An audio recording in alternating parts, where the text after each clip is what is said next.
When a truck becomes more than just a ekluan, it turns into a symbol of broken promises, bitter divorce, battles, and a fight for respect. What happens when the lines between ownership and assumption blur?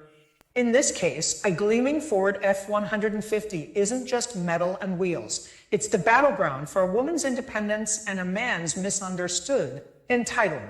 Welcome to a courtroom showdown where emotions run high, legal facts cut deep, and the truth about trust and responsibility comes roaring to life. I am Judy. The courtroom was buzzing with anticipation as the latest case was about to unfold. It wasn't just any dispute tape. It was a story tangled with emotions, accusations, and a truck that had become the center of a bitter battle. The kind of case that my audience lives for. Real people, real conflict, and a lesson about trust, ownership, and the messy aftermath of relationships gone wrong. At the heart of this drama was a woman named Lisa Harper, a determined and sharp-tongued plaintiff who had come to court to reclaim what she insisted was rightfully hers. Across the room sat her ex-husband, Mark Reynolds, a man who looked calm but carried the weight of a man who knew he was being accused of something he vehemently denied. The truck in question, a gleaming black Ford F-150, was more than just a vehicle. It was a symbol of promises made broken and a financial tug-of-war that had dragged these two into the courtroom. Lisa's voice was steady, but laced with frustration as she began her testimony. Your Honor, I never gifted that truck to Mark. It was always mine. We were married, yes, but when we separated, I made it clear that the truck was not part of any settlement. I paid for it, I maintained it, and I never signed over the title. Yet here we are, with Mark driving it around like it's his. My eyes narrowed slightly, signaling that I was listening intently. This wasn't going to be a simple case of he said, she said. There were documents, text messages, and a tangled web of financial records that would need to be unraveled. Mark leaned forward, his tone calm but firm. Judge, I'm not trying to steal anything. Lisa and I agreed that I could keep the truck. She even told me to take it. I have texts where she says it's fine, and I've been paying the insurance and the maintenance. I'm just trying to hold on to what was promised to me. The courtroom was silent for a moment, the tension thick enough to cut with a knife. This was more than a dispute over a vehicle. It was a clash of memories, interpretations, and the bitter residue of a relationship that had clearly soured. My voice cut through the silence with my trademark sharpness.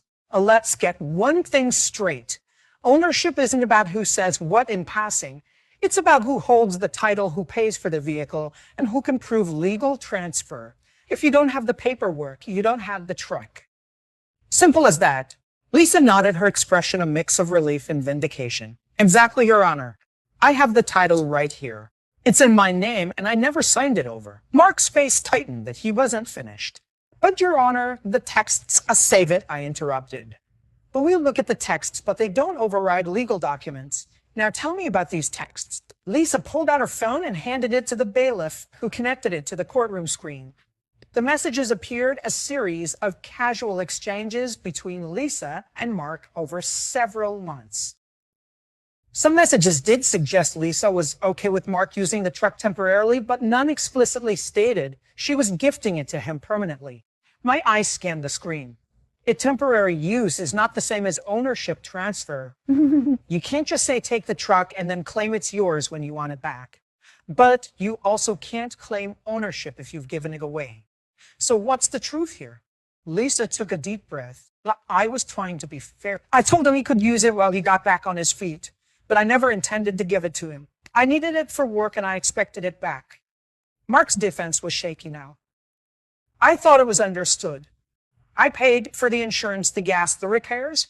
I treated that truck like it was mine. I leaned forward, my tone cutting. You treated it like yours, but you don't own it. That's the difference. Paying for upkeep doesn't make you the owner. Did you ever offer to pay Lisa for the truck? And I know Your Honor, Mark admitted. I thought it was a gift. That's your problem, I said bluntly. Assuming something is a gift without paperwork is a recipe for disaster. A courtroom murmured in agreement. This was a classic case of assumptions versus legal reality. Lisa's attorney then presented a series of bank statements showing that Lisa had made all payments related to the truck loan payments. Insurance, maintenance, while Mark had not contributed financially to the vehicle's expenses. This evidence painted a clear picture. Lisa was the sole financial owner. Mark's lawyer tried to argue that Mark's emotional investment and care for the truck should count for something, but I was having none of it. This isn't about feelings. It's about feelings. It's about facts and law. If you want ownership, you need to prove it. The case took a turn when I asked about the couple's divorce settlement.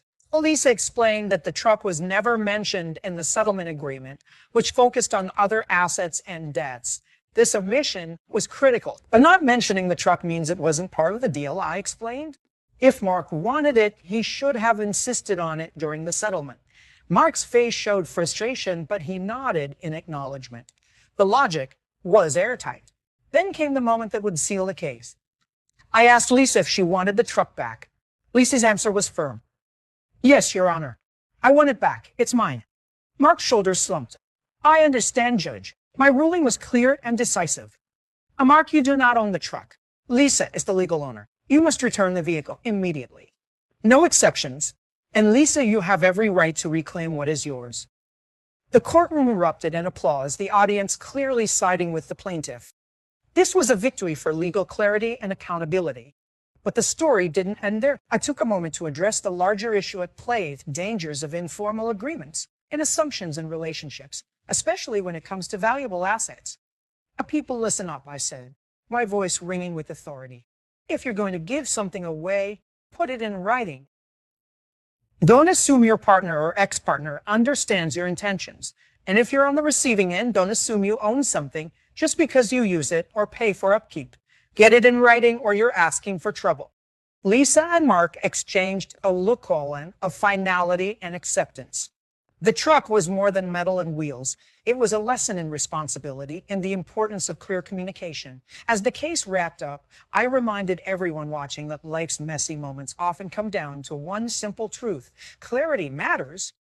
Whether it's a truck, a house, or a relationship, if you don't make your intentions clear and legal, you risk losing everything. The gavel came down, the case was dismissed, and the courtroom emptied, leaving behind a story that would resonate with anyone who's ever been caught in the crossfire of love, loss, and legal battle. The courtroom settled back into its rhythm as the next phase of the case began, but the tension between Lisa and Mark was far from over. What seemed like a straightforward dispute over a truck was revealing itself to be a much deeper conflict, rooted in years of misunderstandings, broken promises, and the emotional fallout of a marriage unraveling. Lisa's story was more than just about reclaiming a vehicle. It was about standing up for herself after years of feeling overlooked and taken for granted. She spoke with a quiet strength that belied the storm of emotions beneath the surface. Judge, this truck isn't just a possession. It's a symbol of my independence. After the divorce, I had to rebuild my life from scratch. That truck was my lifeline, getting to work, running errands, everything. When Mark started acting like it was his, it felt like he was trying to take away the last piece of me. Mark, on the other hand, painted a very different picture. I'm not trying to take anything away from Lisa. I just thought we had an understanding. We were married for 10 years. I helped pay for the house, the bills, the kids. I thought the truck was part of what I was entitled to. I never wanted to cause trouble. I just wanted to keep something familiar. I listened carefully, my gaze sharp and unyielding. Mr. Reynolds' entitlement doesn't come from marriage alone. It comes from legal agreements and clear ownership. You can't claim something just because you feel you deserve it. Mark's lawyer tried to soften the blow, emphasizing the emotional complexity of the situation. Your Honor, this isn't just about paperwork. It's about fairness and what's right for both parties. Mark has been using the truck for months, maintaining it and relying on it for his job. Taking it away would cause him significant hardship. My response was firm but fair. I understand hardship, but the law isn't about convenience. It's about rights. If Mark wanted the truck, he should have made sure it was included in the divorce settlement or purchased it outright. Using it without ownership is not a right, it's a privilege. The courtroom murmured in agreement, the audience clearly resonating with my no-nonsense approach. Lisa's attorney then introduced a new piece of evidence, a series of emails exchanged between Lisa and Mark during the months following their separation. The emails showed Lisa repeatedly reminding Mark that the truck was not his to keep and requesting its return. Mark's responses were vague, often deflecting or promising to return it as soon, but no action was taken. I raised an eyebrow. Promises without follow-through don't count for much in my courtroom. Did you ever set a deadline for the truck's return, Miss Harper? Lisa nodded. Several times, Your Honor. But Mark always said he needed more time. And did you ever agree to extend that time indefinitely? Oh no, Your Honor. I was clear that I wanted it back. My gaze shifted to Mark. Mr. Reynolds, why did you ignore these requests? Mark looked down, his voice quieter. Well, I guess I thought I could figure things out later. I didn't want to cause a fight. My tone sharpened. Avoiding conflict doesn't erase responsibility. You had the truck, you knew it wasn't yours, and you chose to keep it anyway. That's not just irresponsible, it's disrespectful. The emotional weight of my words hung heavily in the room. Mark's shoulders slumped further, the reality of his situation settling in. The case took another turn when Lisa's attorney called a witness, Tommy Jenkins, a mechanic who had worked on the truck for the past year. Tommy testified that Mark had brought the truck in for regular maintenance and repairs, but all payments were made by Lisa. He confirmed that Mark never contributed financially to the upkeep. I nodded thoughtfully. So, Mr. Reynolds, you've been driving and using a vehicle you don't own, maintained by the owner, and ignoring repeated requests to return it. How do you justify that? And Mark's lawyer attempted to interject, but I raised my hand, and no interruptions. I want to hear the answer. Mark swallowed hard. I don't have a good excuse, Your Honor. I guess I was just hoping it would all work out. That's not how the real world works, I said sharply. Hope is not a strategy. Hope is not a strategy. You need to face facts and take responsibility. The courtroom was silent again, my words cutting through the tension like a knife. Lisa then took the stand again, her voice steady but emotional. I'm not here to punish Mark. I just want what's mine. I want to move on with my life without this hanging over me. The truck is a part of that. My expression softened slightly. And Ms. Harper, I understand. This isn't just about a vehicle. It's about closure and respect. I then addressed both parties directly. This case is a reminder that relationships, no matter how complicated, don't override the law. Ownership is clear, and intentions must be documented. Without that, you're left with disputes like this. Mark looked at Lisa, a flicker of regret in his eyes. I'm sorry for the trouble I caused. Lisa nodded, accepting the apology, but standing firm. A sorry doesn't change the facts. My final ruling was delivered with the authority that had made me a household name. Mark Reynolds, you must return the truck to Lisa Harper immediately. No exceptions. And Lisa, you have the right to reclaim your property and move forward. The courtroom erupted in applause once more, the audience clearly satisfied with the outcome. But I wasn't finished. I took a moment to address the viewers at home, turning the case into a broader lesson. People listen carefully. Don't let emotions cloud your judgment when it comes to property and legal matters. If you're separating or divorcing, get everything in writing. Don't assume goodwill will protect you. It won't. Protect yourself with clear agreements and legal documents. I paused, letting the message sink in. And if you're on the other side, don't take what isn't yours. Respect the law, respect the people involved, and respect yourself. As the gavel came down, signaling the end of the case, Lisa and Mark exchanged a final look of acceptance, perhaps even a hint of peace.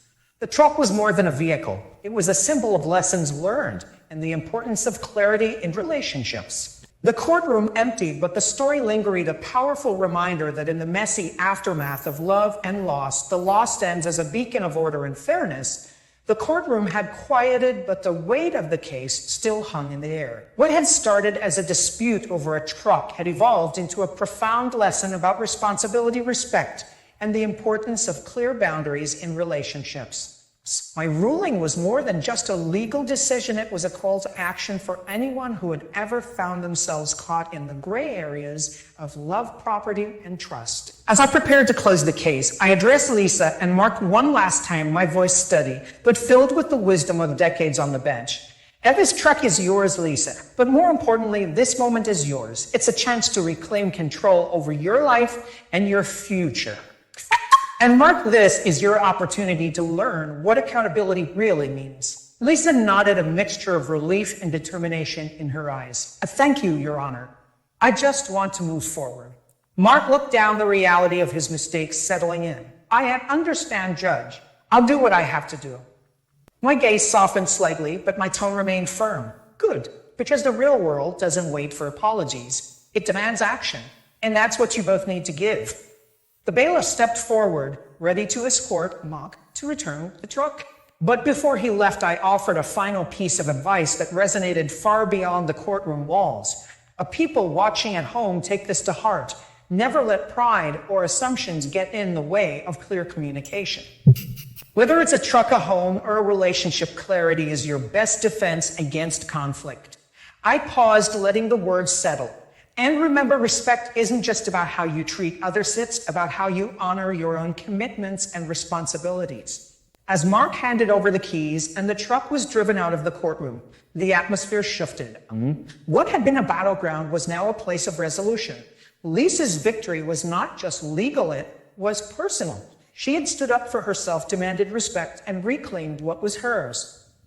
Outside the courtroom, the story quickly spread. Social media buzzed with reactions, some sympathizing with Lisa's fight for justice, others reflecting on the importance of legal clarity in personal relationships. Parenting forums and relationship blogs picked up the story, using it as a cautionary tale about the pitfalls of informal agreements and the dangers of assuming goodwill is enough. But perhaps the most powerful aftermath was the change it sparked in Mark.